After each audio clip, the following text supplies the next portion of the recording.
बस।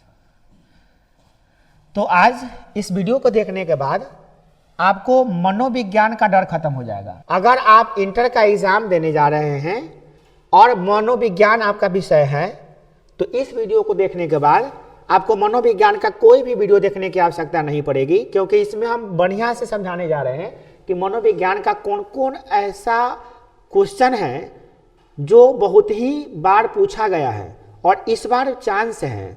आपको हम टॉप 100 क्वेश्चन वादा किए हैं, जिसमें से 90 क्वेश्चन लेकर आए हैं और ये 90 के 90 मनोविज्ञान के क्वेश्चन जो हैं ये सभी इंपॉर्टेंट हैं। तो आप इसी सभी प्रश्नों को उतार लीजिए और इसको याद करके जाइए। हम गारंटी देते हैं कि एग्जाम में इसे बाहर का नहीं आएगा क्वेश्चन, ठीक है।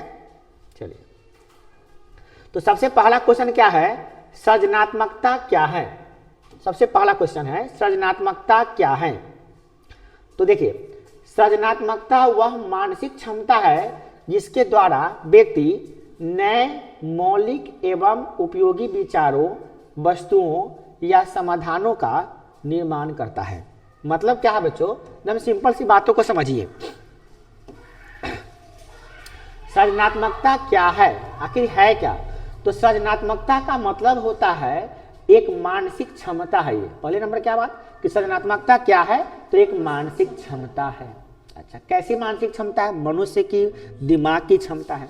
कैसी क्षमता है, जिससे व्यक्ति नए नए, ध्यान दीजिएगा वर्ड पे, नए मौलिक उपयोगी विचारों को या वस्तुओं को या समाधानों का निर्माण करता है।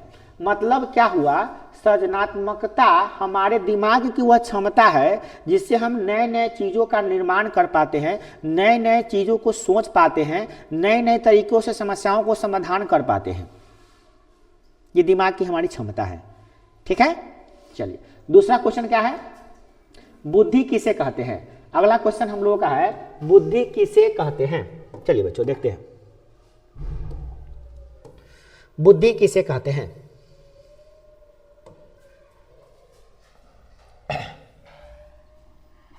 दूसरा प्रश्न है बुद्धि किसे कहते हैं।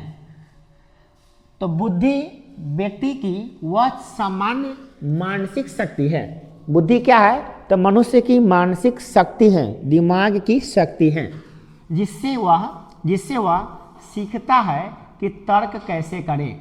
कोई बात हमको कुछ कहता है तो हम तर्क कैसे करें। जैसे किसी ने कहा कि आज कोचिंग बंद है, तो हम पूछते हैं ना कैसे पता चला है तुमको, तो नहीं, हम ग्रुप में सर जी मैसेज किए थे कि आज कोचिंग बंद है। अच्छा, तुम कब किया था, देखे हो, डेट देखे हो, सर जी के मोबाइल नंबर से आया है कि किसी दूसरा ने मैसेज कर दिया कि बंद है, देखे हो तुम, लाओ दिखाओ हमको भी, देखे तब तुम कहे हाँ ठीक कर रहे हो, सर जी के नंबर से आया है और सर जी ही लिख के भेजे हैं कि आज कोचिंग बंद है। तो हम समझ गए तुम्हारे इस ये जो तुम सवाल पूछ रहे हो उसे कि किसने कहा है, कौन भेजा है, तो यही तर्क करना कहते हैं। इसको क्या कहते हैं, तर्क करना। एक होता है कोई आदमी कुछ कहा और आप मान लिए, कोई तर्क वितर्क नहीं किया आप। एक होता है तर्क करना। तो तर्क कौन करता है, सवाल कौन पूछता है, जिसके अंदर बुद्धि होता है। बुद्धिमान व्यक्ति हमेशा कोई भी चीज़ को ऐसे ही नहीं मान लेता है, तर्क से मानता है, ठीक है।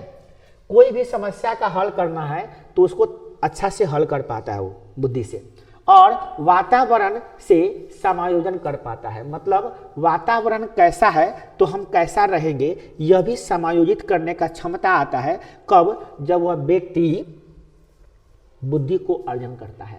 यानी जिस व्यक्ति में बुद्धि होता है वही तर्क करता है, वही समस्या का हल करता है और वही वातावरण के अनुसार अपने आप को ढाल लेता है, अपने आप को समायोजित कर लेता है, ठीक है।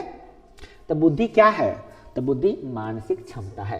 क्या है, मानसिक क्षमता है। कैसी क्षमता है, तो सामान्य मानसिक शक्ति है या क्षमता है जिससे हम किसी चीज को तर्क, किसी चीज से वो सीखते हैं, परिणाम किसी चीज को सीखते हैं, तर्क भी करते हैं, समस्या का हल भी कर पाते हैं और वातावरण के अनुसार उसके अपने समायोजित भी कर पाते हैं, वातावरण के अनुसार अपने आप को ढाल भी लेते हैं, ठीक है। नेक्स्ट क्वेश्चन देखिए क्या है।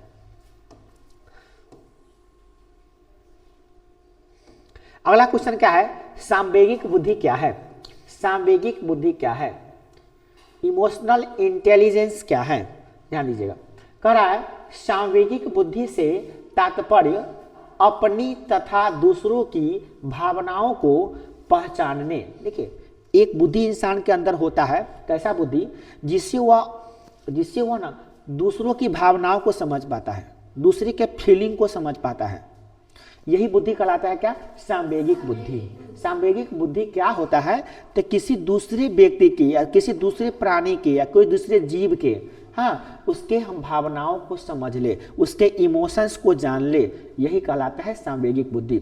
साथ ही समझने के साथ साथ उसको हम लोग क्या करते हैं कि हम लोग नियंत्रित भी कर सकते हो, मतलब हम अपने बुद्धि को नियंत्रित भी कर सकते हो और उचित ढंग से, किसको, उचित ढंग से व्यक्त करने की क्षमता से है। मतलब क्या हो गया, सीधा सा बात समझ लीजिए, एकदम सीधा बात क्या है, एकदम सीधा बात क्या है कि आपसे पूछे कि सांवेगिक बुद्धि क्या है, तो लिखिएगा सांवेगिक बुद्धि का तात्पर्य क्या है कि हम दूसरी की भावनाओं को पहचाने कि क्या भावना है उसका, कैसन मनसा है उसका, उसको समझ भी ले और अपनी उसकी भावनाओं को अनुसार अपनी भावनाओं को नियंत्रित भी कर ले और उचित ढंग से उसे व्यक्त भी कर ले हम। जैसे मान लो कोई व्यक्ति है जो लाचार है, बीमार है और उसे खाना पीना नहीं मिला, 3-4 दिन से भूखे हैं, तो उसको देख के अगर हम ये समझ लेते हैं कि ये व्यक्ति को भूखा है और मेरे पास इतना रोटी है कि हम खा सकते हैं और कुछ बच भी जाएगा, तो क्यों ना हम कुछ उसको रोटी दे ताकि वो भी खा ले, या थोड़ा अपना ही कम करके उसको दे देते हैं तो वो खा लेगा तो उसको भी तृप्ति मिलेगा। तो हम उस जीव को अपने जैसा माने कि अगर हम भूखे होते तो मेरा क्या हाल होता, उसी प्रकार से वो भी भूखा है तो कैसा हाल होगा, तो हम उसको खाना देते हैं। ये सांवेगिक बुद्धि तो है। अगर जिसके अंदर सांवेगिक बुद्धि नहीं होगा तो वो कभी ये सोचेगा नहीं कि दूसरे आदमी को क्या बीत रहा है। ठीक है, सांवेगिक बुद्धि यही कहलाता है, मतलब दूसरी की भावनाओं को समझने और पहचानने की जो है ना बुद्धि, वही सांवेगिक बुद्धि कहलाता है। क्लियर? चलिए अगला क्वेश्चन क्या देखिए, क्वेश्चन नंबर 4 क्या है आपका, क्वेश्चन नंबर 4 क्या है, संस्कृति से क्या समझते हैं। संस्कृति के क्या समझते हैं, मतलब संस्कृति क्या है, व्हाट इज कल्चर, संस्कृति क्या है। तो आंसर क्या बनेगा, संस्कृति समाज द्वारा विकसित जीवन शैली है। मतलब जिस समाज में आप रहते हैं उसी समाज के हिसाब से अपने जीवन शैली को बना लेते हैं, मतलब उसी समाज के हिसाब से आप ढल जाते हैं। हाँ, जिसमें रीति रिवाज आती है, जैसे आप रीति रिवाज कौन मानते हैं, जिस समाज में आप रहते हैं उसी के रीति रिवाज को मानते हैं, उसी की परंपरा को अपना लेते हैं, उसी की भाषा बोलने लगते हैं, उसी की कला को सीख लेते हैं, उसके मूल्यों को जान लेते हैं, उसके विश्वासों को पहचान लेते हैं और सामाजिक व्यवहार को रूप से शामिल कर लेते हैं। मतलब आप जिस समाज में रहते हैं उस समाज में कुछ चलने, खाने, पीने, हंसने, बोलने सबका एक तरीका होता है, उसमें कुछ रीति रिवाज होती है अपने समाज की, उसी समाज के रीति रिवाज को आप मान लेते हैं और उसको अपना लेते हैं, वही संस्कृति है। क्या है, वही संस्कृति है। क्लियर? चलिए नेक्स्ट क्वेश्चन क्या है, वाचिक बुद्धि परीक्षण क्या होता है। वाचिक बुद्धि परीक्षण क्या होता है, ध्यान दीजिएगा, वाचिक बुद्धि परीक्षण से आप क्या समझते हैं, या जब भी देख लीजिएगा क्वेश्चन में कि ये लिखा हुआ है वाचिक बुद्धि परीक्षण, तो आप क्या लिखिएगा। देखिए, वाचिक बुद्धि परीक्षण में शब्दों, भाषाओं और मौखिक प्रश्नों के माध्यम से व्यक्ति की बुद्धि का मापन किया जाता है। जैसे मान लो तुम्हारे अंदर कितना बुद्धि है, हम कैसे चेक करें। तो उसने एक व्यक्ति था जिनका नाम था स्टर्नफोर्ड बीने। क्या नाम? स्टर्नफोर्ड बीने। उन्होंने क्या किया कि उन्होंने एक तरीका निकाला कि हम किसी व्यक्ति में कितना बुद्धि है ये चेक कैसे करेंगे।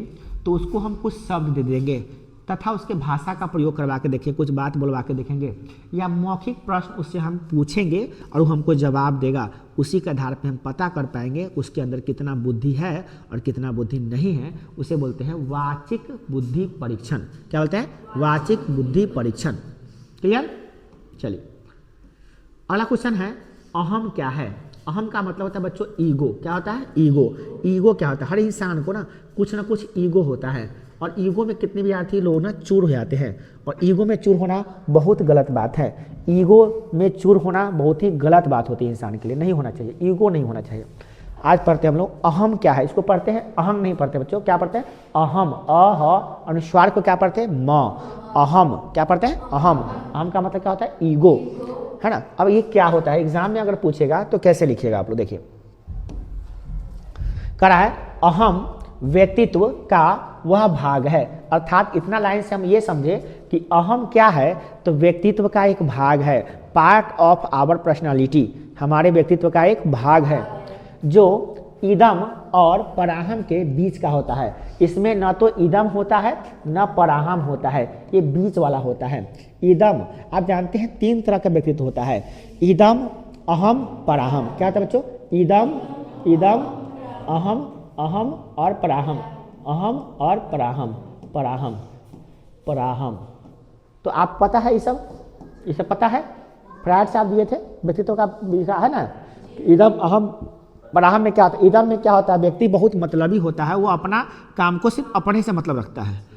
और पराहम में क्या होता है, बहुत आज्ञाकारी होता है, इसमें माता पिता या गुरु की आज्ञा के बिना कुछ करेगा ही नहीं, बहुत संस्कारी बच्चा होता है, बहुत ऐसे करोड़ों में 1-2 बच्चा होता है। और अहम क्या होता है, अहम न इदम होता है, न वो स्वार्थी होता है, न ज़्यादा आज्ञाकारी होता है, वो बीच वाला होता है। जैसे हम आप लोग हैं, ये हम लोग अहम वाले व्यक्ति हैं, हमारे अंदर भी ईगो हो जाता है कोई चीज़ का, और कोई चीज़ हम आपको बोल देंगे तो आपके अंदर भी ईगो हो जाता है ना, कि हमको सर जी कैसे बोल दिए, काहे बोल दिए हमको, काहे खड़ा करा के छोड़ दिए हमको क्यों नहीं बैठाया गया, आपके अंदर भी अहम होता है। और सब इंसान इसी में जीते हैं।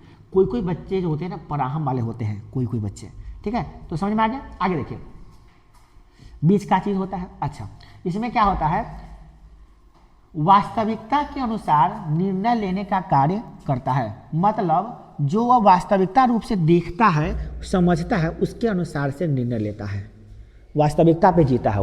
वो देखता है कि सब लोग कोचिंग जा रहा है हमारा दोस्त लोग, तो वो कोचिंग चल देता है, और देखता है सब लोग कोचिंग नहीं जा रहा है तो उसको लगता है कि कोचिंग बंद है तो वो भी नहीं जाता है।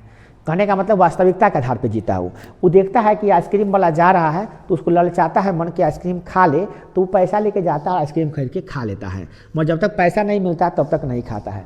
जबकि इदम वाला व्यक्ति क्या होता है, उस डायरेक्ट आइसक्रीम वाला से छीन के खा लेता है, बस हमको पैसा रहे चाहे हमको आइसक्रीम खाना जैसे भी खाए, वो छीन लेता है, आइसक्रीम चुरा लेता है वो। ऐसे इदम वाले व्यक्ति होते हैं। अब पराहम वाले व्यक्ति क्या होते हैं, अब उनको कह दिया था मतलब मम्मी से पैसा मांगने गया, मम्मी के देना पैसा हम आइसक्रीम खाएं, और मम्मी बोलती है कि बउआ आई पैसा न हो बिहान खा ली है, तो वो कहता है ठीक है मम्मी बिहाने खा ले। आइसक्रीम वाला के बोल देता हो आइसक्रीम वाला तू जा बिहान आई है तो बिहान खाएं, ऐसे बोलता है। ये पराहम वाले व्यक्ति होते हैं। ऐसे लोग बहुत ही कम होते हैं, ऐसे लोग बहुत ही कम होते हैं पराहम वाले, और सबसे अच्छा होते हैं पराहम वाले व्यक्ति, मगर ऐसे लोग बहुत कम होते हैं। ज़्यादातर लोग अहम वाले होते हैं, और इदम वाले व्यक्ति तो आजकल ज़्यादा बनते जा रहे हैं। आजकल लोग इदम वाले व्यक्ति बनते जा रहे हैं। इदम बहुत खतरनाक व्यक्तित्व होता है, ये अच्छा पर्सनैलिटी नहीं है, ये ऐसा नहीं होना चाहिए कि अपना काम बनता आभार में जाए जनता। ये इदम वाला क्वालिटी का मत अपनाइए बुआ, ठीक है ना। तो क्या होना चाहिए, कम से कम आप अहम बन जाइए, और अहम से भी अच्छा होना है तो पराहम वाला बन जाइए, है ना। और आप सभी हम सभी अहम वाले व्यक्ति हैं, इदम वाले और इदम वाले तो नहीं हैं हम फिलहाल में अहम वाले व्यक्ति हैं, पराहम भी नहीं हैं हम, है ना। चलिए नेक्स्ट अगला क्वेश्चन देखिए बुआ। अगला क्वेश्चन क्या है, बहिर्मुखी व्यक्तित्व क्या होता है। बहिर्मुखी व्यक्तित्व क्या होता है, आपको पता होगा कि व्यक्तित्व जो होता है वो 2 तरह का होता है, एक अंतःमुखी व्यक्तित्व और दूसरा होता है बहिर्मुखी व्यक्तित्व। यहाँ पे प्रश्न है कि बहिर्मुखी व्यक्तित्व से क्या समझते हैं, ध्यान दीजिए। बहिर्मुखी व्यक्तित्व वाला व्यक्ति मिलनसार होता है। जो बहिर्मुखी व्यक्तित्व वाला व्यक्ति होगा ना, वो मिलनसार होता है, केकरो से घुल मिल जाएगा तुरंत, और सामाजिक होता है, समाज में रहेगा, समाज के साथ घूमेगा, समाज के दुख सुख में साथ देगा, साथ में बोलने वाला होता है, उलझकोकर नहीं होता है, जहाँ होता है 10 गो आदमी के बीच में बोल सकता है वो, और समूह में रहना पसंद करता है। उसको अकेला रहना अच्छा नहीं लगता है, उसको मन करता है कि हम समूह में रहे, 10-20 आदमी के बीच रहे, उन लोगों का दुख सुख समझे, पार्टी शार्टी मनाए, दूसरों का दुख में रहे, हमारा दुख लोग समझे। ऐसे लोग होते हैं, सामाजिक व्यक्ति होते हैं। और ऐसे लोग क्या बनते हैं, तो नेता बनते हैं, ज़्यादातर नेता बनते हैं ऐसे लोग, है ना। बाहर टीचर बनते हैं ऐसे लोग, है ना। टीचर तो अंतः व्यक्तित्व वाले भी व्यक्ति होते हैं। और दूसरा ये भी समझ लीजिए कि अंतःमुखी व्यक्तित्व क्या होता है बच्चों, अंतःमुखी, ये भी समझ लीजिए आप लोग, अंतःमुखी व्यक्तित्व क्या होता है ये भी समझ लीजिए। अंतःमुखी व्यक्तित्व ये क्या होता है, ध्यान दीजिएगा आप, ये क्या होता है, इसका जस्ट उल्टा होता है बच्चों। क्या होता है, जस्ट इसका उल्टा होता है। अगर आप बहिर् व्यक्तित्व वाला व्यक्ति को याद कर लिए हैं तो अंतः व्यक्तित्व वाला व्यक्ति भी याद हो जाएगा। आप सीधे कर दीजिए क्या, अंतःमुखी व्यक्तित्व वाला व्यक्ति वह व्यक्ति होता है जो मिलनसार नहीं होता है, मिलनसार नहीं होता है, जो सामाजिक नहीं होता है, वो व्यक्तिगत होता है, पर्सनल चीज़ों पर ध्यान देता है, बोलने वाला नहीं होता है, बहुत कम बोलता है, लचकोकर होता है, 10 आदमी के बीच में नहीं बोल पाता है, वो समूह में रहना पसंद नहीं करता है, वो अकेले रहना पसंद करता है। क्या लिखिएगा, वो अकेले रहना पसंद करता है। ऐसे व्यक्ति को क्या कहते हैं, अंतःमुखी व्यक्तित्व वाला व्यक्ति। जैसे कवि हो गए, बड़े बड़े रिसर्चर हो गए, ये सब होते हैं ना, वैज्ञानिक हो गए, इस 10 लोगों के बीच में नहीं रहते हैं, ये लोग अंदर ही अंदर समझ के एकांतवास करते हैं, अकेला रहना पसंद करते हैं। ठीक है, चलिए आगे चले बच्चों, समझ में आ रहा है, सब कुछ क्लियर है ना, अच्छा लग रहा होगा। चलिए आगे देखते हैं। अब है कि अहम व्यक्तित्व वाला जो व्यक्ति था, अहम व्यक्तित्व वाला जो व्यक्ति था उसकी क्या विशेषता होती है, क्या विशेषता होती है। अभी आप पढ़े हैं अहम व्यक्तित्व वाला व्यक्ति, उसकी क्या विशेषता है, आखिर कैसे, उसकी क्या क्वालिटी है, क्या क्वालिटी है। तो कह रहा है अहम जो होता है ना, वास्तविकता के सिद्धांत पर कार्य करता है। जो व्यक्ति अहम व्यक्तित्व वाला व्यक्ति होता है वो वास्तविक चीज़ों को, रियलिटी को जानता है और उसी को मानता है, उसी को पहचानता है, उसी को फॉलो करता है। ठीक है, रियलिटी को, जो वास्तविकता में है, ख्वाब में बातों को नहीं देखता कि कल आइसक्रीम वाला आएगा तो खाएंगे, नहीं, आज है तो हमको पैसा दे, आज खाएम हम, हाँ हम चोरी ना करबो मगर हम तो पैसा दे आई हम खाएम। ये वास्तविकता पे सोचता है फ्यूचर में, अच्छा मम्मी कल ये बिहान आते तक खबर, तो बिहान तक सबर नहीं करता है, वो आजे खाता है, मगर पैसा मांग के ले जाके आइसक्रीम वाला को देता है तब खाता है। समझ गए बच्चों, हाँ, वास्तविकता पर ध्यान देता है। और तर्क संगत निर्णय करता है कि भैया तर्क संगत, जैसे वो आइसक्रीम वाला जा रहा है तो पहले करता है, वो आइसक्रीम वाला रुका था अब ले पैसा लेके, तो आइसक्रीम वाला रुक गया, वो घरे जाएगा दो माई कहते तो पैसा देता जल्दी, आइसक्रीम वाला आयल है, फटाक दिन मांगेगा पैसा, मम्मी से पैसा मांगेगा, हाँ ला 5 रुपया ला, 5 रुपया का आइसक्रीम लावा, वो देता है, आराम से लेकर बैठ के खाता है, मजा आता है उसको। यह है अहम वाला व्यक्ति, वास्तविकता को देखता है कि वो सब कुछ समझ के तब लेता है ना, तो ये होता है। और ईदम वाला व्यक्ति होता है तो क्या करता है, वो कहता है वो ना आइसक्रीम वाला जा रहा है, उन्हें आइसक्रीम वाला को मारता है, 1 लाख गिरा देता है, उन्हें आइसक्रीम छीन के भाग जाता है, यह ईदम वाला व्यक्ति। अब पढ़ाम वाला क्या करता है, वो आइसक्रीम वाला रुका अब ले, मम्मी कहना गया, मम्मी पैसा लावा तक खाए आइसक्रीम, तब वो आई न है, पापा ले गलो पैसा, खुला पैसा न है, 500 है, बाजार तो खर्चा हो जाए, छोड़ दे, बिहान खा लिया, बिहान ला देबो तोरा लगे बढ़िया का आइसक्रीम, ठीक है हो आइसक्रीम वाला जा, बिहान खा लो बिहान। ये होता है पराहम वाला व्यक्ति, है ना। ये तो ये अब देखिए यहाँ पे ये होता है। अगला क्या है, व्यक्ति की इच्छाओं और सामाजिक नियमों में संतुलन बना के रखता है। उसको इच्छा है आइसक्रीम खाने का, क्या इच्छा है, देखो ध्यान रखना, ये इच्छा में और सामाजिक नियमों में संतुलन बना के रखता है, बैलेंस। हमको आइसक्रीम खाना भी है, आज चोर भी नहीं करेंगे हम, न तो हम पैसा चुराएंगे ना आइसक्रीम को लूटेंगे, इज्जतदारी से, ईमानदारी से कम खाएंगे, आइसक्रीम खाएंगे मगर जरूर। मतलब हमको इच्छा क्या चीज़ है, आइसक्रीम खाने का, और समाज का नियम क्या है कि पैसा से खरीद के खाओ। तो दोनों चीज़ को बैलेंस किया कि नहीं किया, तो क्या मम्मी को मनाया था कि आइसक्रीम वाला को रोकाया, जाके आइसक्रीम खाया। ये है बीच का वास्तविकता, रियलिटी को मान के चलना। क्लियर, कोई दिक्कत नहीं है। चलिए अगला क्वेश्चन, पराहम क्या है। सवाल उठता है कि सर पराहम क्या है, पराहम होता क्या है सर। देखिए बहुत अच्छा क्वेश्चन, देखिए कह रहा है क्या, पराहम क्या है सुपर ईगो क्या है। ये सुपर ईगो होता है पराहम, क्या होता है सुपर ईगो, ईगो नहीं सुपर ईगो। देखिए आ गया, कहा पराहम व्यक्तित्व का नैतिक भाग है जो सामाजिक नियमों, आदर्शों, नैतिक मूल्यों का प्रतिनिधित्व करता है। ध्यान दीजिएगा, यह ईगो नहीं है, सुपर ईगो वाला व्यक्ति है, मतलब बढ़िया लोग है, बहुत बढ़िया बेस्ट है। ये नैतिक है, नैतिकता उसके अंदर है। मम्मी बोली है आज आइसक्रीम नहीं खाने के लिए, 10 को बात नहीं समझना है, नहीं खाएंगे आज, न खाएंगे तो क्या होगा, ये सोचता है वो उसके अंदर नियम कानून मानने की क्षमता ज़्यादा है। वो आदर्शों को मानता है, आइडियोलॉजी को फॉलो करता है कि क्या हो गया आइसक्रीम खाने से होता ही क्या है, ये आइडियोलॉजी को फॉलो करता है। और नैतिक मूल्यों को समझता है कि हमारा मम्मी के ऑर्डर से बढ़कर आइसक्रीम थोड़ी ना है, मम्मी बोल दिया आइसक्रीम नहीं खाना है तो नहीं खाना है, देखा जाएगा, कुछ तो अच्छे के लिए बोली होगी वो। तो ये समझता है, ऐसे लोग जो है ना आइडियोलॉजी को मानते हैं, है ना, आदर्शों को मानते हैं। इन लोगों का आदर्श बहुत ही सुपर हिट होता है। समझ में आएगा बच्चों कि नहीं आया। चलिए हाँ, हम तो कहते हैं हर बच्चों को पराहम बनना चाहिए, हर बच्चों को पराहम बनना चाहिए, मगर वो उल्टा रहा है। सब लोग ईदम की तरफ भाग रहा है, सब लोग ईदम की तरफ भाग रहा है। ईदम मतलब क्या होता है? अपना सुख देखता है, माता पिता के सुख, समाज के सुख को नहीं देखता है। वो ईदम वाला बन गया है आज। आज कोई लड़का को पसंद आएगा, कोई लड़की लड़की को लेकर भाग जाता है, शादी कर लेता है। ये ईदम नहीं तो क्या है? ये ईदम है। क्या बच्चों? ईदम है। अहम होता तो क्या होता? मम्मी से बात करता, मम्मी हमको उस लड़की से शादी करना है, पापा मनाते, उसके बाद जाकर रिश्ता तय होता, उससे शादी होता। ये अहम है। अब पराहम क्या कहेगा? हम कहा खोजने जा लड़की, मम्मी पापा है ना खोजने के लिए, वो खोज देंगे, शादी कर देंगे, हो जाएगा। तो ये है पराहम वाला व्यक्ति। तो हम लोग क्या हैं? अहम वाले व्यक्ति हैं। हम लोग कहते हैं कि मम्मी पापा को खोजते हैं, हम लोग चुनते हैं, हाँ, लड़की को या लड़का को, तो हम लोग अहम वाले व्यक्ति हैं, है ना। जबकि पराहम वाला व्यक्ति तो उससे भी अच्छा पापा को बोलता है ना ना, हाँ बड़ा से ना करो, जो कर दे खोज दे, जो होतेगा शादी करा वो करा दे, वो देखबो नहीं करेगा जल्दी फोटो। तो ऐसे कितने लोग होते हैं जो अपने पत्नी, जो होने वाली पत्नी का फोटो नहीं देखेगा, उसे मिलेगा नहीं, उससे बात नहीं करेगा। ऐसे कितने लोग होंगे? लाखों करोड़ों में से एक लोग होंगे शायद। अब है, अभी भी ऐसे लोग हैं जो अपने पिता के सामने अंधेरा उठा के बात नहीं करते हैं। ऐसे भी अभी लोग हैं, ऐसा नहीं कि नहीं है, बहुत कम है, न के बराबर है, बहुत कम है ना बच्चों। तो ये पराहम वाला व्यक्ति होता है। पराहम की विशेषता क्या होती है? पराहम वाले व्यक्ति का विशेषता होता है, क्वालिटी होता है बउआ। क्या क्वालिटी होता है? ध्यान से समझिएगा। सब व्यक्ति पराहम वाला नहीं होता है। जो पराहम वाला होता है उसमें क्या क्वालिटी होता है, समझो इसको। कर रहा है अगला क्वेश्चन, 10वां नंबर क्वेश्चन, पराहम की विशेषताएं। तो कह रहा पराहम सही गलत का बोध कराता है, उसको पता है कि सही क्या है और गलत क्या है, उसको अंदर समझ आता है, बुद्धिमत्ता ज़्यादा है, ज़्यादा क्वालिटी है।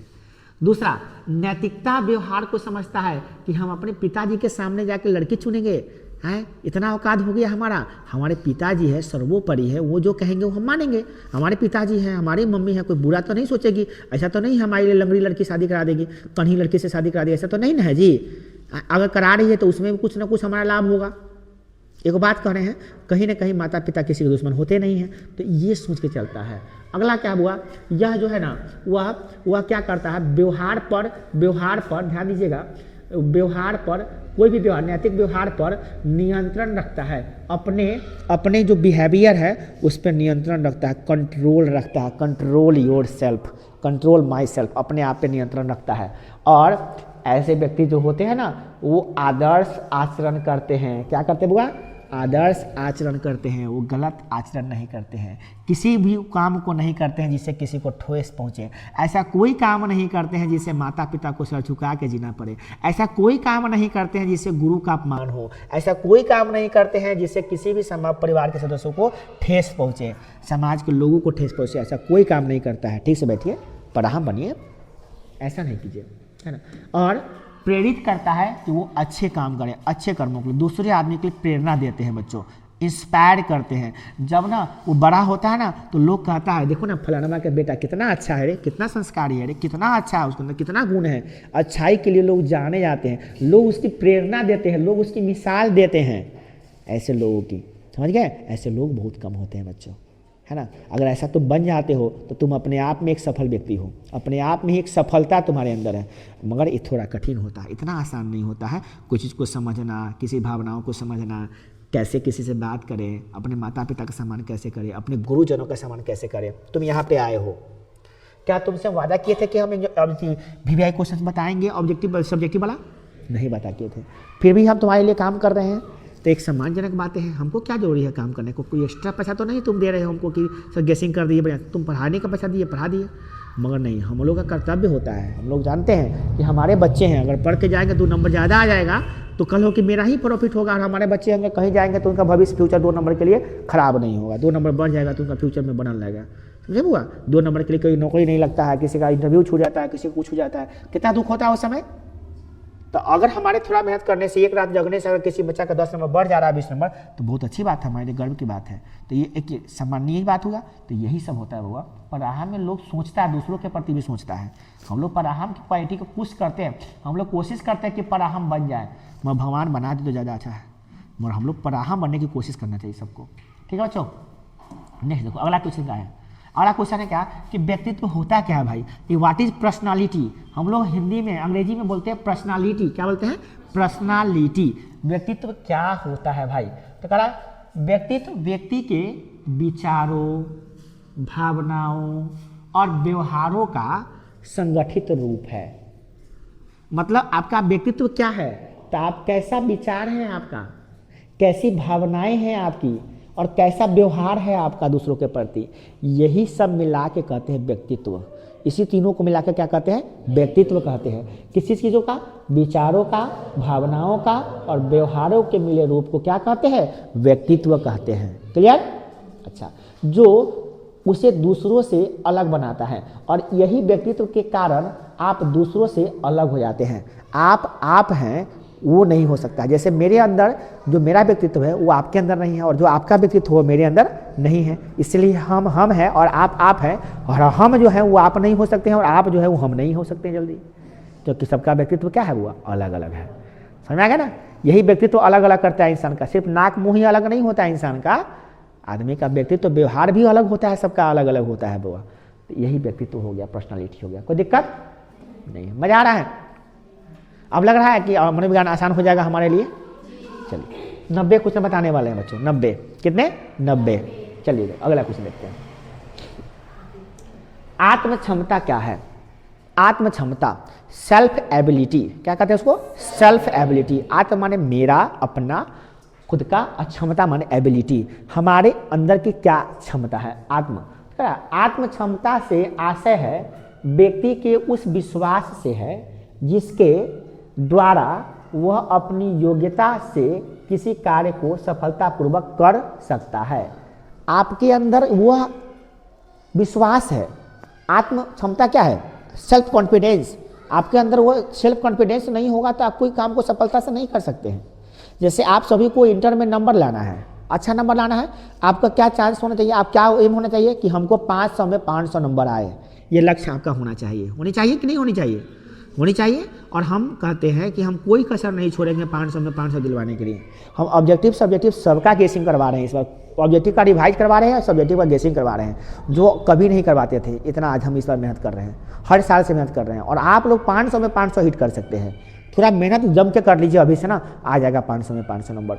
गजब बड़ी बात हो जाएगी। स्टेट टॉपर बन सकते हैं आप। पढ़ाई में कहीं कोई कमी नहीं छोड़ रहे हैं, बहुत बेहतरीन नॉलेज आपको दे रहे हैं। इसे ध्यान रखिए थोड़ा। तो क्या हुआ? आत्म क्षमता क्या है?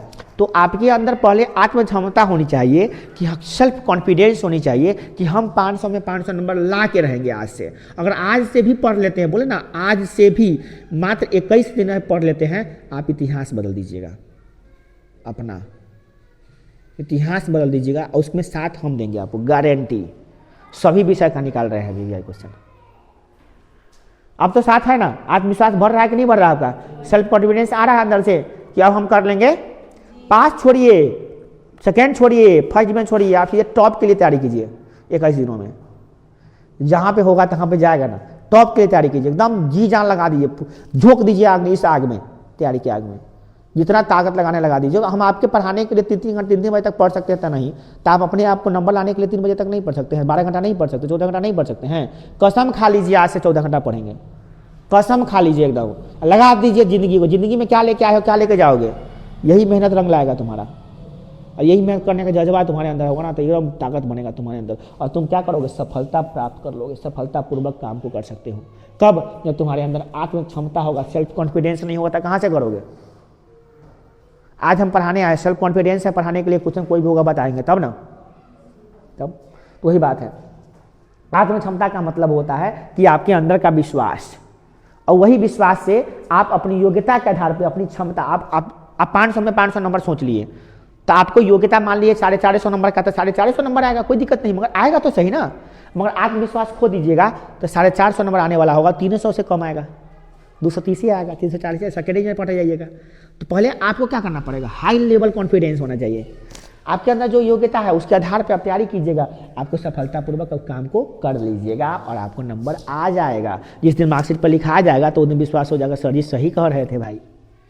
जब इस 90 में से क्वेश्चन आएगा एग्जाम में, हम गारंटी देते हैं, कोई गारंटी लेगा? हम गारंटी देते हैं कि 90 में से क्वेश्चन बाहर से नहीं आएगा।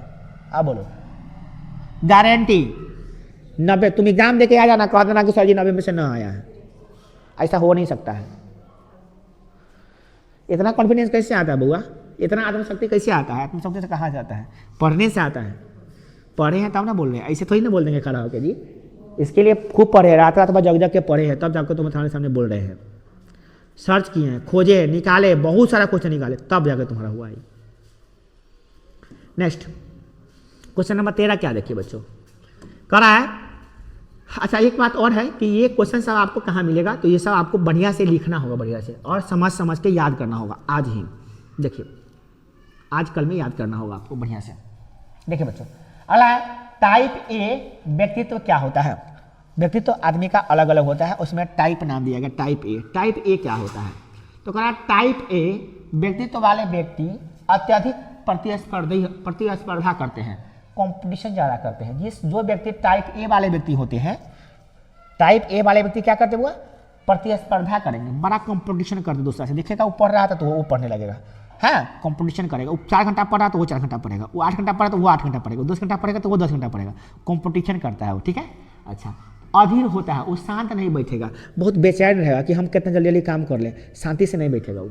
समय के प्रति सजग रहेगा, देखिएगा कोचिंग जाना रहेगा, जाना है 12 बजे, वो 11 बजे से बैठ चलेगा, अब 12 बजे वाला 12 बजे वाला 12 बजे, वो घड़ी देख देख के टाइम देखता रहेगा कि 12 कब बज रहा है, ताकि हम कोचिंग चल जाए कोचिंग पढ़ने।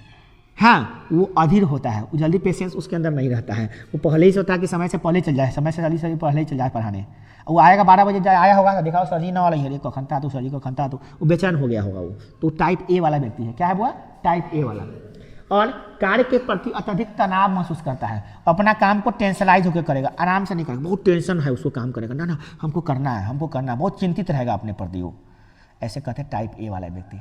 और कुछ लोग रिलैक्स रहेंगे, आराम से, हाँ पढ़ना है, आराम से पढ़ते हैं, है ना। तो ये खराब है कि अच्छा है, बहुत अच्छा भी नहीं है, बहुत खराब भी नहीं है, अच्छा है हमारे हिसाब से तो अच्छा है। कोई आदमी ये सोचता है कि हमको काम समय पर करना है, तो गलत बात थोड़ी ना, अच्छा ही चीज़ है। हाँ, कोई काम को अत्यधिक करना है, हमको ज़्यादा करना है, ज़्यादा से ज़्यादा पढ़ के तेज बनना है, तो गलत बात नहीं, अच्छा ही चीज़ सोचता है। तनाव महसूस करता है, यही गलत चीज़ है। वो टेंशन में रहता है, यही गलत चीज़ है, क्योंकि कहीं टेंशन ज़्यादा बढ़ गया तो बस टेंशन से फ्यूज उड़ जाएगा, बस लेते रहना, जो कि वो सब खत्म हो जाएगा। तो ज़्यादा टेंशन भी लेना गलत बात होता है। तो क्या कीजिएगा, उस आदमी का, किसी आदमी का व्यक्तित्व बदल सकते हैं क्या आप? नहीं बदल सकते हैं, जल्दी नहीं बदलता है। व्यक्तित्व तो आदमी अपने आप बना लिया है, तो बदलता भी नहीं है जल्दी, हमारे कहने से बदल भी नहीं लेगा वो, जिसका जो है स्वभाव वो तो रहबे नहीं करेगा, है कि नहीं है। चलिए, फिर भी व्यक्तित्व ए वाला व्यक्ति हमको अच्छा लगता है, हमको अच्छा लगता है, क्योंकि दुनिया में बेचैनी के बिना काम होता भी नहीं है, सब में बेचैन होना पड़ता है। और आदमी सब संतुष्ट हो जाएगा तो बैलगाड़ी पर सफर करता है ना। आगे बढ़ने के लिए तो कुछ ना कुछ आगे सोचना पड़ेगा ना जी। तो अच्छी बात, हमको तो अच्छा लगता है टाइप ए वाला, बुरा नहीं लगता। हम और कभी कभी ज़्यादा बेचैन हो जाता है, तब हमको बुरा लगता है, ये बहुत ज़्यादा बेचैन हो गया है, थोड़ा रिलैक्स हो जाए भाई, है ना, ये बात होती है। अगला क्वेश्चन क्या होगा, देखिए शेल्डन है वो, क्या देखो तो कैमरा में दिखाई दे रहा है, मोबाइल में सबको सही से, क्या शेल्डन दिखाई दे रहा है अभी? हाँ चलिए ठीक, इतना में दिखाई देता, ठीक है बच्चों, हाँ ठीक, ओके। क्योंकि आपको लिखना होगा, फिर उस समय फंस जाएगा, नहीं लिखा हुआ था। देखिए करा क्या, शेल्डन के अनुसार व्यक्तित्व, शेल्डन के अनुसार व्यक्तित्व कैसा होता है बच्चों। देखिए करा शेल्डन ने व्यक्तित्व को, शेल्डन एक व्यक्ति का नाम है, वैज्ञानिक है वो, मनोवैज्ञानिक है। उन्होंने व्यक्तित्व को शारीरिक संरचना के आधार पर बनाया, कि आदमी का शरीर का जो बनावट होता है ना, उसके आधार पर उसका व्यक्तित्व होता है। हाँ, उसने बताया कि एक होता है एंडोफॉर्म, क्या होता है वो, एंडोफॉर्म। एक होता है मेसोफॉर्म, क्या होता है बच्चों, मेसोफॉर्म। और होता है क्या, एक्टोफॉर्म। हाँ, 3 प्रकार बताया, क्या बताया बच्चों, एंडोफॉर्म, मेसोफॉर्म और एक्टोफॉर्म बताया। 3 प्रकारों को बताया कि आदमी का जो व्यक्तित्व होता है वो शरीर के आकार के आधार पर होता है। एक होता है एंडोफॉर्म, एक होता है मेसोफॉर्म, एक होता है एक्टोफॉर्म। ये क्या होता है, इसको द्विगुतरीय वाला में बता सकते हैं हम लोग, इसमें नहीं बताएंगे, 2 नंबरी वाला में नहीं बताएंगे। चलिए अगला क्वेश्चन क्या है, दमन क्या है बच्चों, दमन क्या है। करा दमन, दमन का मतलब क्या होता है बच्चों। देखिए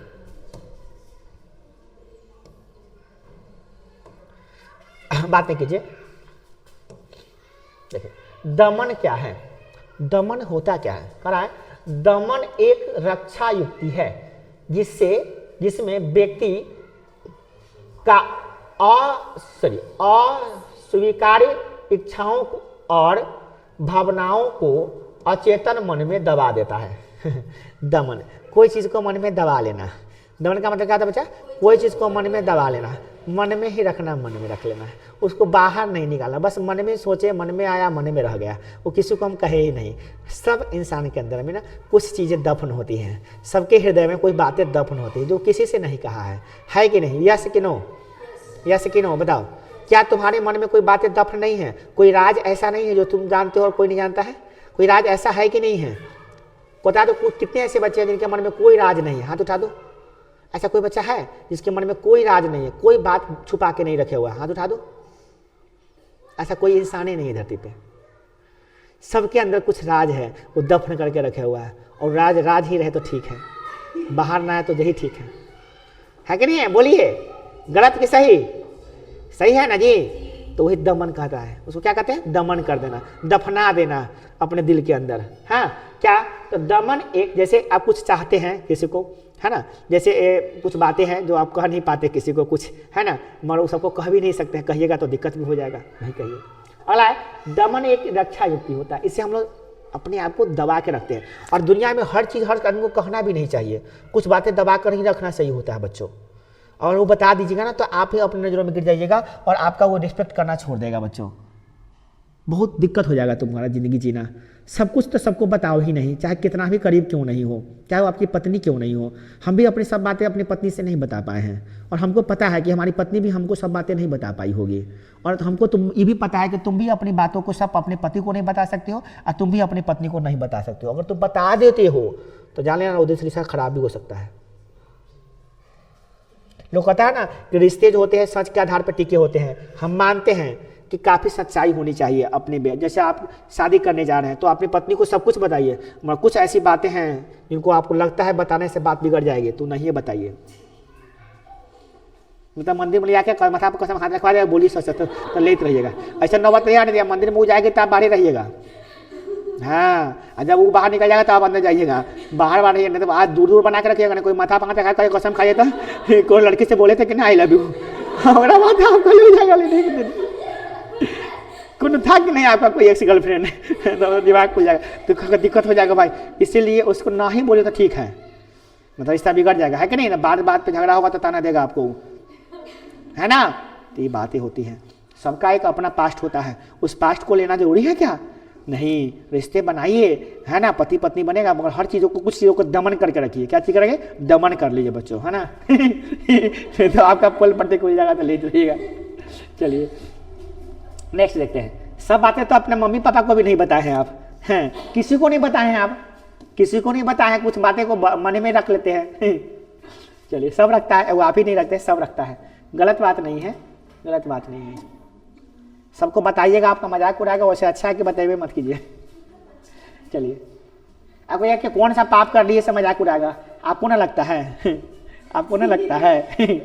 चलिए देखिए क्या करते हैं। देखिए अगला है, आत्मसिद्धि क्या होता है? सुनिए ध्यान से, सबका पता है। किसके लिए जन्नत बनाया माधव? यहाँ कौन है जो गुनाहगार नहीं है? चलिए देखिए, एक कहावत है बड़ा अच्छा, देखिए आगे। आत्मसिद्धि क्या बच्चों? देखिए बहुत इंपॉर्टेंट है आत्मसिद्धि। क्या? देखिए, आत्मसिद्धि वह अवस्था है, मतलब एक स्टेट है, अवस्था है।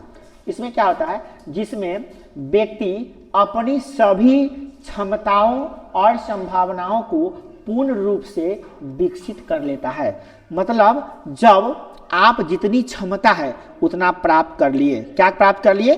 क्षमता जितनी है उतनी प्राप्त कर लिए, और जितनी संभावनाएं हैं वो सभी प्राप्त कर लिए, तो क्या कहलाता है? आत्मसिद्धि कहलाता है। क्या कहलाता है? आत्मसिद्धि कहलाता है।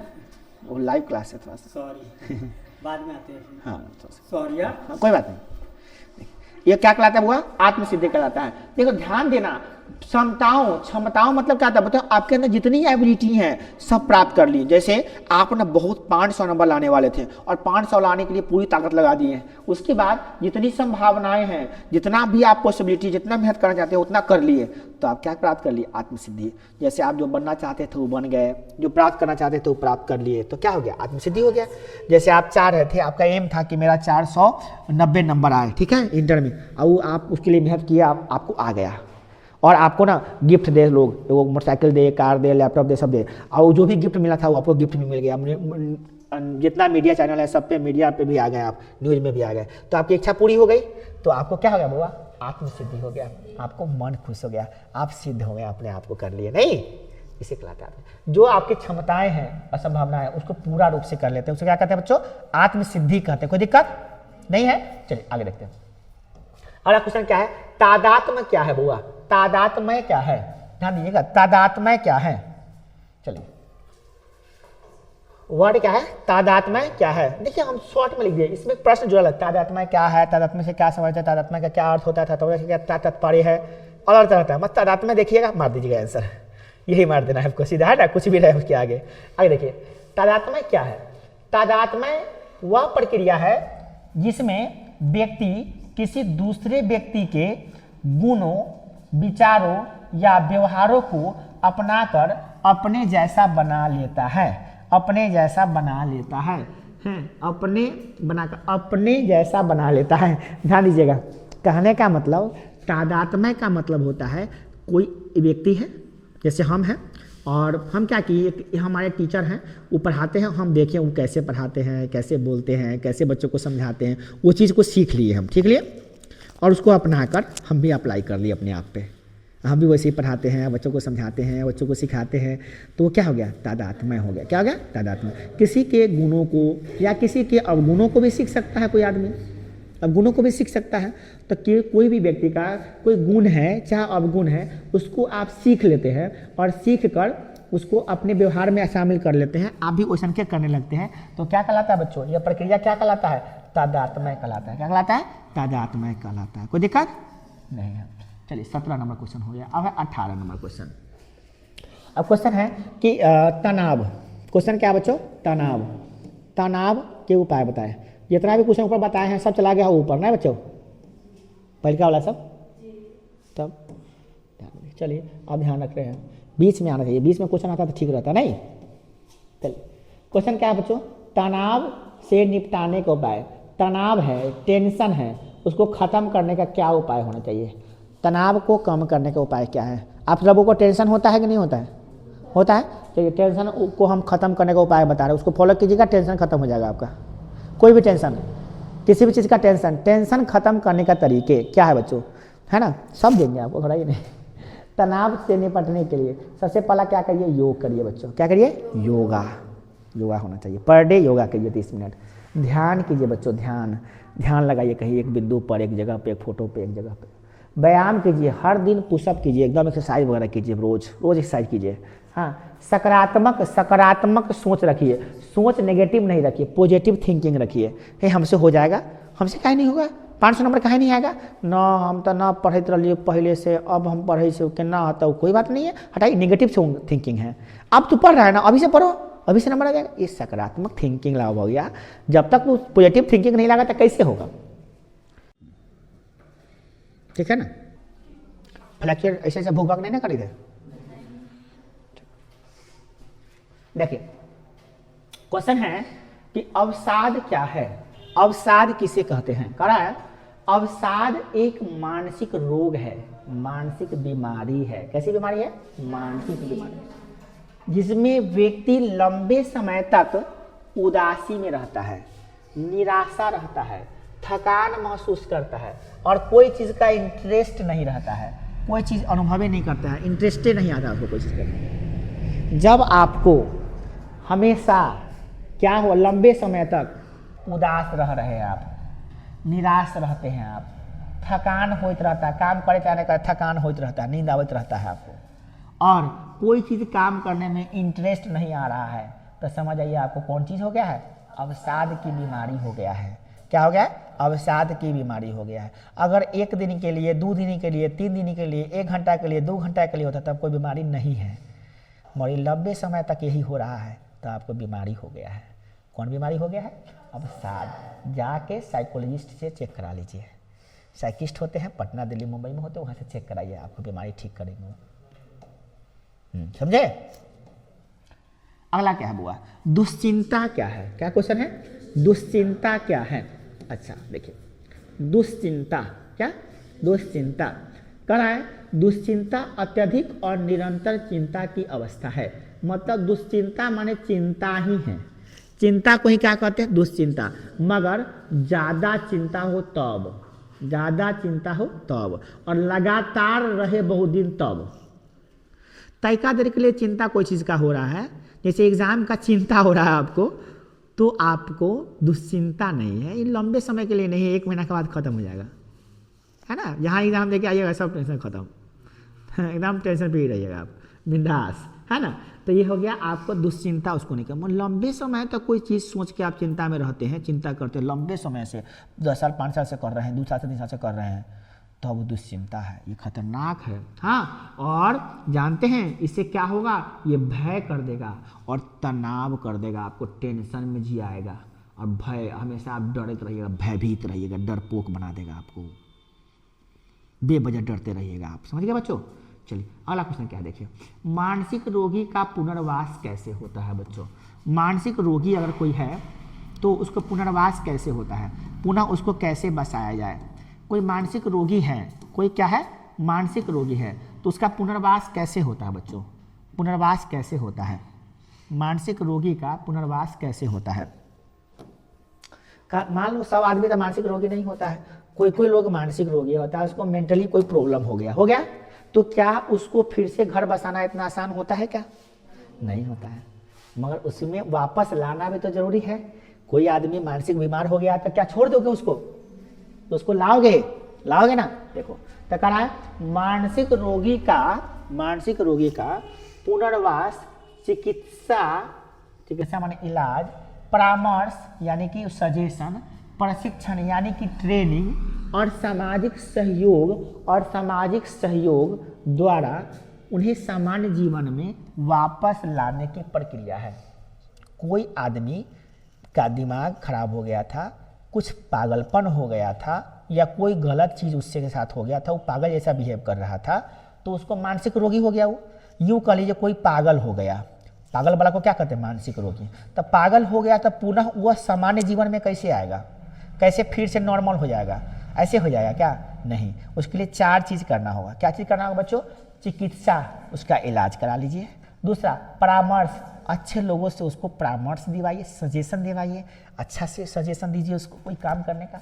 और प्रशिक्षण, कोई काम करने का ट्रेनिंग दे दीजिए उसको, कोई काम करने का ट्रेनिंग दे दीजिए, मोबाइल बनाने का, कुछ बनाने का ट्रेनिंग दे दीजिए, जलेबी बनाने का, मिठाई बनाने का, कुछ बनाने का, समोसा बनाने का, कुछ का ट्रेनिंग दे दीजिए उसको।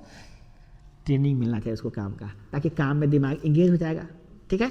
और सामाजिक सहयोग, समाज के लोग उसको पागल कह के ना पुकारे, कहे कि तू तो ठीक हो गया, तो रहता तो बीमारी ही नहीं होता, तो बहुत अच्छा लड़का बारे, ऐसा कह के उसको पुकारे, ठीक है। सामाजिक सहयोग, अगर ऐसा हुआ तो वो क्या हो जाएगा, मानसिक रोगी का पुनर्वास हो जाएगा, फिर से जिंदगी बच जाएगा, हंसते खेलते फिलहाल खुशहाल हो जाएगा। मगर समाज में ऐसा होने नहीं देता है, लोग पागल को लोग और पागल बना के छोड़ देता है। यहाँ तो बढ़िया आदमी को पागल बना के छोड़ देता है, तो देखो तो दुनिया में कैसे कैसे लोग होते हैं, नहीं कैसे कैसे लोग होते हैं, पागल बना के छोड़ देगा तुमको, अपने शांति से रहेगा, दूसरा को बेचैन कर देता है, नहीं जी। देखिएगा अपने शांति से रहेगा, दूसरा को बेचैन करके छोड़ देगा, ऐसे ऐसे लोग होते हैं गाँव में, समाज में।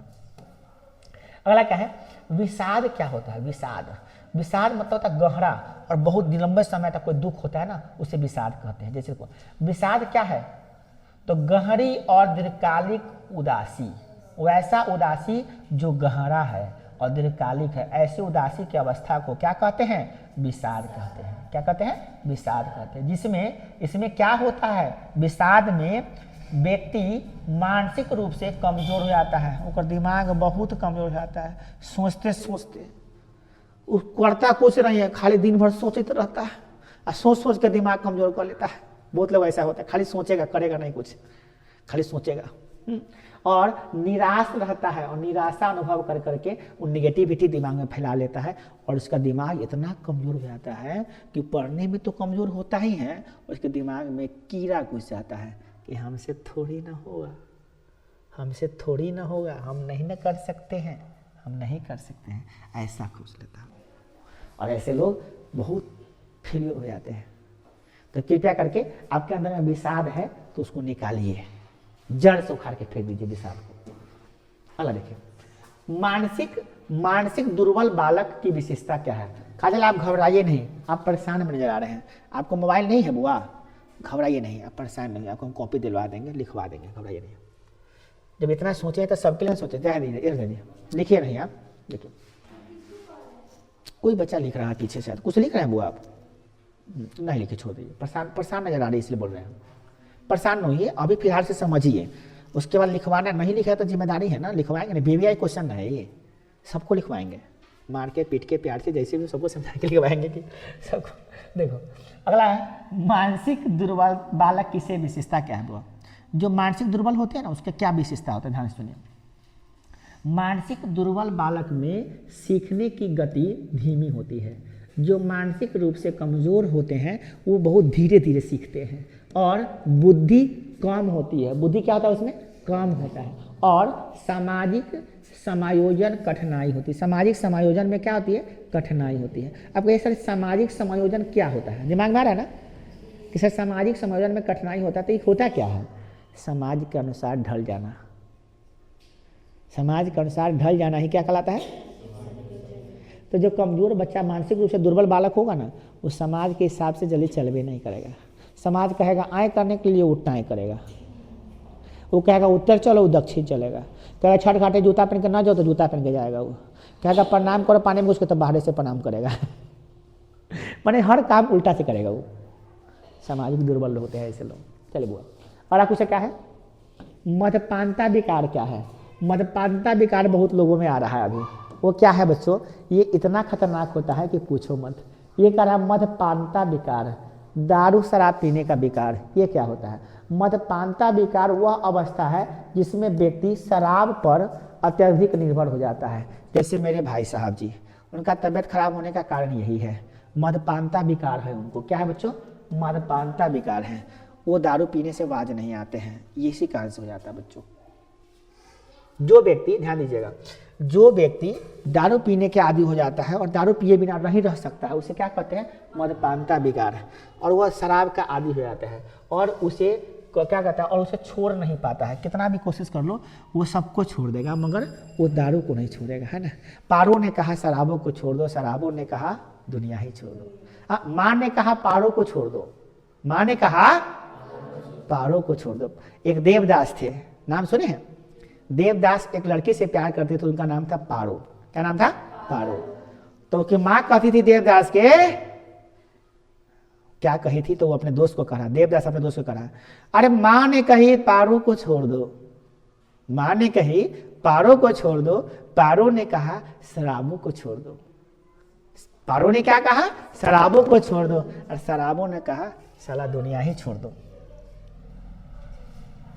ये पावर होता है शराब में। हेलो, शराब के बात मानता है ना, माँ के बात माना ना पारो के बात माना, उस शराबों के बात मान के दुनिया ही छोड़ दिया, मर गया बेचारा। समझ गए? ये दारू ऐसा होता है, समझ गए? न महबूब होता है ना माँ होता है। शराबी तो शराबी होता है, किसी को नहीं पूछता है वो। ऐसे लिए दुनिया में हर चीज़ हो जाए, कोशिश करना बच्चों के शराब की लत ना लगे, बिल्कुल ना पड़े, एकदम बिल्कुल गलत है ये। नेक्स्ट, जीते जी मौत हो जाएगा तुम्हारा, समझ गया? नेक्स्ट बोल देखो, अगला क्या बच्चों? विभ्रम क्या है? क्या हुआ? विभ्रम क्या है? विभ्रम क्या होता है? करा, विभ्रम वह स्थिति है जिसमें व्यक्ति वास्तविक वस्तु या घटना को गलत रूप में अनुभव करता है। मतलब विभ्रम का मतलब होता है भ्रमित हो जाना, मतलब है सच्चाई कुछ और मान कुछ और लेना। कभी कभी हम लोग ऐसा होता है ना, जो सच है वो सच पता नहीं चलता है और गलत को ही हम सच मान लेते हैं। ऐसा होता है कि नहीं होता है? जैसे हम आपके दोस्त है कि दुश्मन है, सो बताइए। टीचर तो है ही है, तो आपका दोस्त है कि दुश्मन है, सो बताइए। दोस्त है, मगर कभी कभी आपको हम दुश्मन दिखाई देते होंगे। ये आपका विभ्रम है, आपके अंदर विभ्रम है, आपके अंदर अज्ञानता है, क्योंकि आप जो दोस्त है उसी को दुश्मन समझ रहे हैं। समझे ना? माता पिता भी आपको गलत लगते होंगे कभी कभी, कभी कभी क्या, बहुत बच्चों को तो हमेशा लगते रहते हैं गलत। ये लोग जो होते हैं ना, विभ्रमित लोग होते हैं, विभ्रम होता है उसको। ऐसा नहीं होना चाहिए बच्चों, विभ्रमित लोग नहीं बनिए। विभ्रम में रहिएगा ना तो आपको अच्छा चीज़ बुरा लगेगा, बुरा चीज़ अच्छा लगेगा आपको। जो गलत गलत संगत होगा वो अच्छा लगेगा आपको। जैसे अभी 12 का एक बच्चा कहते कहा कि सर आप CCTV कैमरा लगाए ना, इसलिए वो छोड़ दिया है। नाम नहीं बताएंगे, आप ही लोगों के बैच में छोड़ दिया पढ़ाई। वो कर रहा था क्या, उसके बारे में क्या कर रहा था, सर वो जो है ना आप सीसीटीवी कैमरा लगा रहे इसीलिए वो दिन से नहीं आता, आप छोड़ दिया है। इसका मतलब क्या है, वो गलत आदमी था, गलत चीज़ करता था कोचिंग में। कोई भी हो, सीसीटीवी कैमरा से कोई को डर लग रहा है, तुमको डर लग रहा है, डर लग रहा है तो तुम गलत हो आदमी हो, इसे डर लग रहा है तुमको। सही आदमी को सीसीटीवी कैमरा से डर लगेगा? वो तो अच्छा है कि हम तो बतिया भी नहीं करते क्लास में, गलती कर भी नहीं करते, तो हमको क्या को डर है कि नहीं है? गलत आदमी को डर लगता है, सही आदमी को डर नहीं लगेगा। तो विभ्रांति उसे, तो विभ्रम है उसको वह आदमी अच्छा लगता है जहां पे गलती होता रहे, जो वहां पे सही होता रहता है वो अच्छा नहीं लग रहा है उसको। मतलब विभ्रमित लड़का है वो जहां जाएगा विभ्रमित, उल्टा काम करेगा वो। देखिएगा ऐसे लोग विभ्रमित होते हैं, विभ्रम में नहीं रहना चाहिए बच्चों। विभ्रम गलत चीज नहीं होता है बुआ, आप गलत को सही समझ रहे हैं, सही को गलत समझ रहे हैं, क्या कहेगा आप? 40 नंबर क्वेश्चन क्या देखिए बच्चों, क्वेश्चन क्या बच्चों, मनोग्रस्ती विकार क्या है? क्या बच्चों, मनोग्रस्ती विकार क्या है? 40 तक ही बता पाएंगे, ज्यादा नहीं बता पाएंगे। टाइम कितना हो रहा है देखो तो, और 2:30 बजे तक बता पाएंगे, ठीक है 2:30 बजे तक ही बता पाएंगे आज। देखिए मनोग्रस्ती विकार क्या है बच्चों, मनोग्रस्ती विकार क्या है, ध्यान दीजिएगा। खराब मनोग्रस्ती विकार में व्यक्ति के मन में बार बार अनचाहे विचार आते हैं, आ जाते हैं और चिंता और तनाव उत्पन्न करते हैं। क्या करते हैं? चिंता और तनाव उत्पन्न करते हैं। याद रखिएगा मनोग्रस्ती विकार में क्या होता है बच्चों, मन में बार बार अनचाहे विचार, जो चाहते नहीं है मन में आ जाता है। कोई कोई ऐसा विचार होता है बच्चों जो आप चाह नहीं रहे मन में आ जा रहा है, बार बार चाह नहीं रहे मन में आ जा रहा है, ऐसा है विचार, उसे कहते हैं मनोग्रस्ती विकार। आप चाहते नहीं है कि ना मन में वो चीज आए, गलत चीज, चाहे गंदा चीज, चाहे खराब चीज, चाहे गलत कोई भी चीज, वो बार बार आपके दिमाग में आते जा रहा है, तो उसको कहते हैं मनोग्रस्ती विकार। और उससे क्या होता है, चिंता आपको होने लगती है, बाप रे बाप हम कितना गलत आदमी होती, कितना चीज होती। फिर मानसिक तनाव उत्पन्न हो जाएगा कि हमारा कितना टेंशन हो रहा है इस चीज के, कि कोई जाग जाएगा तो क्या कहेगा। कहने का मतलब आपके अंदर कोई गलत विचार बार बार आ जाता है, कोई भी विचार जो नेगेटिव है वो बार बार आ जाता है दिमाग में, उसे कहते हैं मनोग्रस्ती विकार।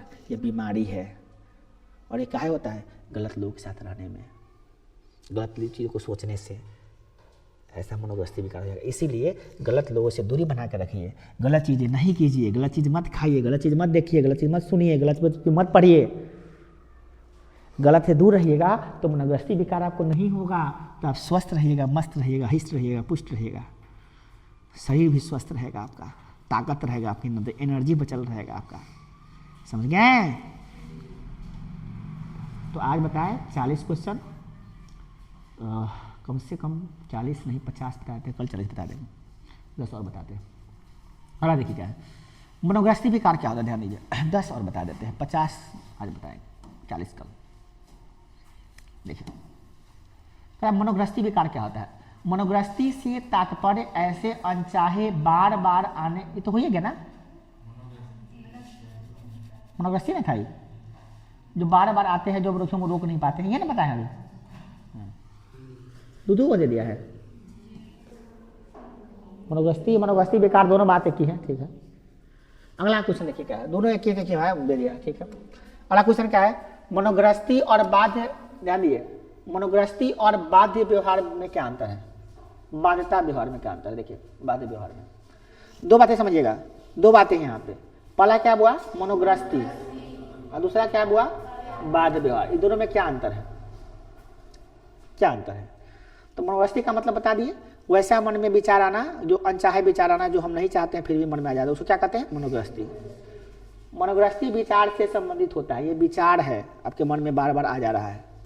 और बाध्यता विकार व्यवहार क्या है, यह विचारों को उत्पन्न दोहराई जाने वाली प्रक्रिया है, माने जब एक ही तरह का विचार बार बार आपके साथ होता है, दोहराते रहते हैं,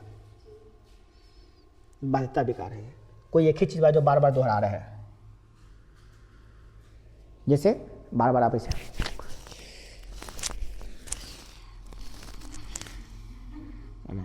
कितना बार बार ना करें, कोई आदमी बार बार पहला बाध्यता विकार, मतलब आप एक ही चीज जो बार बार आपसे हो रहा है, जानते हैं कि गलती है ये चीज, आप फिर बार बार कर रहे हैं, आप क्यों कर रहे हैं, तो हो जा रहा है, कर नहीं रहे, हो जा रहा है। ये है, ये आप बार बार ऑटोमेटिक हो जा रहा है, आपका शारीरिक क्रिया हो रही है ना, ये बार बार हो जा रही है, आपसे हो ही जा रहा है। आप चाहते नहीं हैं कि हम कहीं बैठ के, कहीं कितना आदमी को देखिएगा ऐसे बैठ जाएगा, बैठेगा तो ऐसे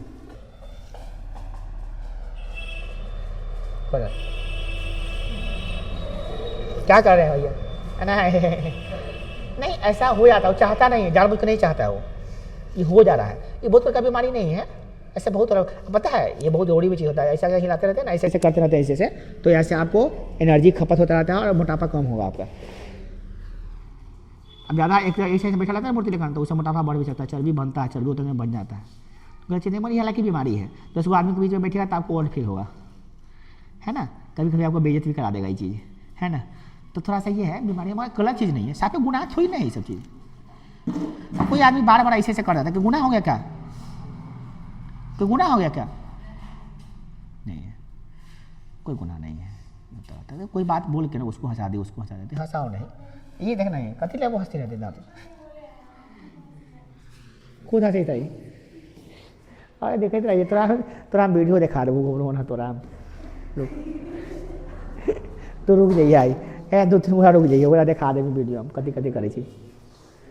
चलो देखो, हर बात में देखो, हर घूट में स्वैग है, देखो आगे देखो। अब ये बहुत इंपॉर्टेंट क्वेश्चन है और ये दिमाग में रखिएगा हमेशा आप। आत्महत्या रोकथाम के उपाय। आत्महत्या बहुत बड़ा पाप है, अपने आप से अपनी जान लेना ही आत्महत्या कहलाता है। अपना जान खुद ही ले लेना क्या कहलाता है बच्चों, आत्महत्या। और ये जघन्य अपराध है, इसको भगवान भी माफ नहीं करते हैं ऐसे लोगों को, क्योंकि भगवान आपको सोच समझ के भेजे हुए हैं। अब भगवान के नियमों को तोड़ रहे हैं तो आप पापी हैं। जो आत्महत्या करते हैं, जितने भी लोग किए हैं, चाहे सुशांत सिंह राजपूत हो चाहे कोई भी हो, वो सब पापी है, पाप लगेगा उसको। आत्महत्या नहीं करना चाहिए। अब जब आपको लगे कि मेरा जीवन बेकार है तो दूसरों के लिए काम कर दीजिए।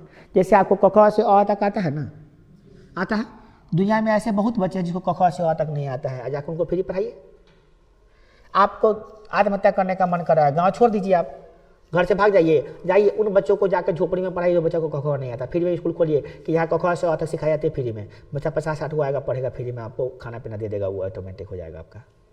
आप कल्याण कर लीजिए, किसी को अपना किडनी डोनेट कर दीजिए, अपना आँख डोनेट कर दीजिए, अपना हृदय डोनेट कर दीजिए, दूसरों के लिए जीवन लगा दीजिए, दूसरों की सेवा में लगा दीजिए। क्या सोल्जर बन जाइए, कुछ कर देश की सेवा कर लीजिए। जान क्या देने जा रहे हैं आप? नहीं हमारा नंबर कम आया है, हम नहीं जिएंगे, मर जाएंगे हम। रेया भागर, नंबर कम आया है तो क्या हो गया, फिर से एग्जाम दे दो, क्या दिक्कत है? हैं? अभी किसी को लग रहा है कि हमको मेंटर की तैयारी नहीं हुआ, फिर से तो रह जाए, 1 साल रुक जाए, फिर अगले साल देना, क्या दिक्कत है? अभी फॉर्म कैसे कर दो, कौन जरूरी है कि ब्रह्मा का लकीर है कि अभी देंगे? भागल जा रहा है उम्र सोई ना तो और कि तू बुढ़वा हो जाएगा 1 साल में, है? नहीं तो एग्जाम अगले साल दे देना, क्या दिक्कत है इनमें? डरना कौन बात क्या है इनमें, क्या दिए ना फॉर्म भर दे बारी, तो क्यों अपने आप कैंसिल हो जाए तो ना, जब एग्जाम देवे तो फिर अगले साल भर दिए। डरेगा बहुत ज़्यादा, बहुत लेकर आते होता डरने का खाली। तो आत्महत्या नहीं करना, आत्महत्या गलत विचार होता है। आत्महत्या को रोकने के लिए सबसे पहला क्या होता है बुआ, समय पर परामर्श, उसको कोई अच्छा आदमी सजेशन देने वाला होना चाहिए, ठीक है बच्चों। पारिवारिक सहयोग, परिवार के लोग सहयोग करें। परिवार के लोग जब सहयोग नहीं करते हैं ना, तब लोग ऐसा विचार करता है। परिवार के लोग का सहयोग करना चाहिए। सकारात्मक वातावरण, ऐसा वातावरण में रहिए जो सकारात्मकता लाए, न कि नेगेटिविटी। और मानसिक उपचार, उसका मन का उपचार भी कराना पड़ेगा, मन उसका सीधा कराना पड़ेगा, टेढ़ा हो चुका है बेचारा, गलत उपचार हो, गलत चीज़ हो गया है और अत्यंत आवश्यक है। ये सब नहीं करिएगा तो आत्महत्या को कर लेगा लोग, है ना। पहली नंबर बात कि आत्महत्या बहुत बड़ी पाप होती है, इसको रोकने का यही उपाय है, ठीक है ना, समझ में आ गया।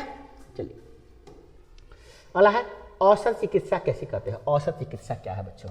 औसत चिकित्सा कहता है औसत चिकित्सा में मानसिक रोगों के उपचार के लिए डॉक्टर द्वारा निर्धारित दवाइयों का उपयोग किया जाता है। औसत उपचार वैसा उपचार होता है जिसमें औषधि से उपचार होता है, मेडिसिन से उपचार होता है, और इसमें डॉक्टर क्या करते हैं, कुछ दवाइयों को लिख के औषधियों से उसका इलाज करते हैं, ठीक है ना। क्या करते हैं? औषधि से उसका इलाज करते हैं। जिस रोग का इलाज औषधि से होता है उसमें क्या कहते हैं? औसत चिकित्सा कहते हैं। चलिए अगला क्या बच्चों? योग। योग तो सब जानते हैं, योग क्या है? तो योग ये बहुत साधना होती है। योग क्या होता है बच्चों? साधना होती है। कैसे होता है, क्या होता है, समझिए इसको। देखिए क्या है, कर रहा है योग किसे कहते हैं? कह रहा है योग शरीर, मन और आत्मा को संतुलन करने की प्रक्रिया है। किसको किसको हुआ?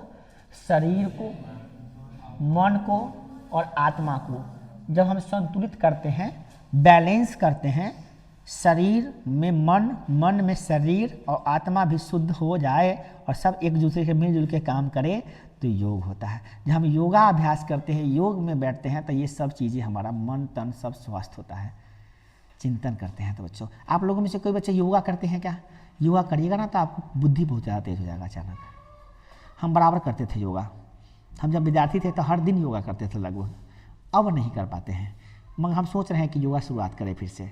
योगा करने से बुद्धि बहुत बढ़ता है बुआ, बहुत तेज होता है इंसान। नेक्स्ट, मानसिक शांति और शारीरिक स्वास्थ्य भी होता है। पहला नंबर क्या होगा? आपको पीसफुल होगा, मन बहुत शांत रहेगा आपका और शरीर भी बहुत स्वस्थ हो जाएगा आपका, बीमार बहुत कम पड़िएगा। शिल्पा शेट्टी लोग प्राणायाम करते, योगा करते थे तो आज भी फिट है, अभी भी 50 प्लस उम्र है उसका, 60 प्लस उम्र है, अभी लगती है कि अभी 27-28 साल की लड़की है और ये 26 साल की लड़की की तरह रहती है। बताइए क्यों? योगा बहुत करती है वो, बहुत योगा करती है। बाबा रामदेव इतने बूढ़े हो गए अभी भी योगा बहुत करते हैं। योग गुरु कहलाते हैं रामदेव बाबा, है ना। योगा कीजिए, है ना, एक्सरसाइज कीजिए, योगा कीजिए, देखते हैं ये होता है। अगला क्या? विद्युत आघात चिकित्सा क्या है बच्चों? आपको बताए थे विद्युत आघात चिकित्सा वैसा होता है जिसमें क्या किया जाता है? विद्युत आघात चिकित्सा में नियंत्रण करने की तरीका होता है। इसमें क्या किया जाता है? विद्युत तरंगों द्वारा इलेक्ट्रिक शॉक दिया जाता है बच्चों, है ना, दिमाग में। देखते हैं कोई पागल लोग ना नहीं पकड़ पाता है उसको लोग, तो क्या करता है? इलेक्ट्रिक शॉक देकर उसको शांत करता है पागलों को, नहीं करंट देकर शॉर्ट करता है उसको दिमाग को, है ना। देखे हैं कि नहीं? देखिए फिल्म वगैरह में देखिए, करंट देकर उसको थोड़ा सा शांत करता है, रिलैक्स करता है उसको, उसे बोलते हैं विद्युत आघात। क्या बोलते हैं बुआ? विद्युत आघात। और ये गंभीर मानसिक रोगी को उपचार, जो लोग का गंभीर मानसिक रोगी हो गया है, जो अपना सुइया भी नहीं लगवा रहा है, डॉक्टर से पानी भी नहीं चढ़वा रहा है, खींच दे रहा है, नोच दे रहा है, ऐसे लोगों को विद्युत आघात दिया जाता है, उसको इलेक्ट्रिक शॉक दिया जाता है। इलेक्ट्रिक शॉक देकर उसको क्या किया जाता है? शांत किया जाता है, तब उसका इलाज हो पाता है ना। मतलब कि बहुत कंट्रोल नहीं होगा तब। और ऐसा नहीं कि ये करंट होता है, उसका करंट कंप्यूटर से लगता है, वो मशीन होता है, वो मशीन के हिसाब से करंट आता है उसमें, ठीक है ना। नेक्स्ट, सही है कि आप भी शांत करने के लिए करंट लगवा दिया है किसी का कहीं हमारा शांति न हो लो, करंट लगा लीजिए शांत हो जाए। अगला देखिए, स्वतंत्रता साहचर्य क्या? स्वतंत्र साहचर्य क्या होता है? ध्यान दीजिएगा बच्चों। कह रहा है स्वतंत्र साहचर्य क्या होता है? तो मनोविश्लेषण की विधि है। क्या है बच्चों? ध्यान दीजिएगा, मनोविश्लेषण की विधि है, मन को समझने का विधि है। क्या? स्वतंत्र साहचर्य। इसमें क्या होता है? इसमें जिसमें रोगी बिना रोक टोक के अपने विचारों को, भावनाओं को व्यक्त करता है। उसमें क्या करता है कि एक स्ट्रेचर पे इंसान को लेटा देता है और कहा जाता है कि जो आप सोच रहे हैं, मन में जो आ रहा है वो बोलिए। और बोलता है तो डॉक्टर उसको समझता है, मनोवैज्ञानिक को समझ आता है इसके दिमाग में क्या चल रहा है और क्यों बीमारी उसको हुआ है, मानसिक रोग क्यों हो गया है उसको। इसे कहते हैं स्वतंत्र साहचर्य विधि। क्या कहते हैं? स्वतंत्र साहचर्य विधि। चलिए अगला क्वेश्चन क्या है? मतलब आपको क्या किया जाता है? रोकता नहीं है, आपको जो मन में आंखें बंद की है, जो मन में आता है बोलते जाइए, अकेला रहेगा, आप रहिएगा, डॉक्टर रहेगा, बस जो मन में आता है बोलते जाओ, ठीक है। चलिए अगला क्वेश्चन देखिए क्या है? रोगी केंद्रित चिकित्सा क्या होता है? रोगी केंद्रित चिकित्सा होता क्या है बच्चों? देखिए कह रहा है रोगी केंद्रित चिकित्सा में रोगी केंद्रित चिकित्सा में रोगी की आवश्यकताओं, भावनाओं और अनुभवों को ध्यान में रखकर उपचार किया जाता है। हर आदमी का अपना अपना नीड होता है, सब रोगी का अपना अपना आवश्यकता होता है। कोई जरूरी नहीं है कि वो बीमारी में वो दवाई उसको सूट कर गया तो सबको सूट कर जाए, ऐसी बात नहीं है। ऐसा नहीं है कि एगो दवाई है, वो दवा खाया तो बुखार ठीक हो गया तो वो दवा हम खा लेते हैं। वैसा आदमी होता तो सब आदमी ये वो इलाज करवाता है वो आदमी, और बाकी सब उसी से इलाज कर लेता। ऐसा नहीं होता है बच्चों, है ना। जैसे आपकी बड़ी बहन पढ़ी हमसे, आप सोचिए कि हमारी छोटी बहन है, हम तो उसी के नोट से पढ़ लेते हैं, नहीं होता है बच्चों। सबका अपना अपना नीड होता है, सब अपना अपना पढ़ने आता है। आपकी छोटी बहन फिर पढ़ने आएगी हमसे, क्यों? नोट्स तो सबके पास सही है, वही से पढ़ लेगी, नहीं, ऐसा नहीं होता है, क्योंकि सबकी समझ अपनी अपनी होती है। सब लोग आपके लिखा हुआ चीज़ से समझ जाएगा, ऐसा तो ही ना होता है बच्चों। ऐसा होता है तो आप अपनी बड़ी बहन का नोट्स लिख के पढ़ लेते हैं ना, कि नहीं है? वही बात होती है। और भावना, सभी रोगियों का अपना अपना आवश्यकता है, सभी की भावनाएं अलग अलग है, सभी का अनुभव अलग अलग है, उसी को ध्यान में रख के इलाज करते हैं। उसे क्या कहते हैं? रोगी केंद्रित चिकित्सा। क्या कहते हैं? रोगी केंद्रित चिकित्सा। अगला क्वेश्चन क्या है? योग के कितने अंग होते हैं? तो याद रखिएगा, योग के 8 अंग होते हैं। कितने अंग होते हैं बच्चों? योग के 8 अंग होते हैं। अष्टांगिक मार्ग होते हैं, योग के 8 अंग होते हैं। पहला होता है यम, दूसरा होता है नियम, तीसरा होता है आसन, चौथा प्राणायाम, पांचवा प्रत्याहार, छठा धारणा और सातवां ध्यान और आठवां समाधि। ठीक है, ये चीज़ें हैं। योग करने के 8 नियम होते हैं, 8 वो अंग हैं, सीधे योग नहीं होता है। इन सब नियमों को मान लीजिएगा तो आप अच्छा योगी बन जाइएगा। आप योगी आदित्यनाथ जी बन जाइएगा, योगी बाबा बन जाइएगा। नहीं, योगी आदित्यनाथ नहीं बनिएगा, आप योगी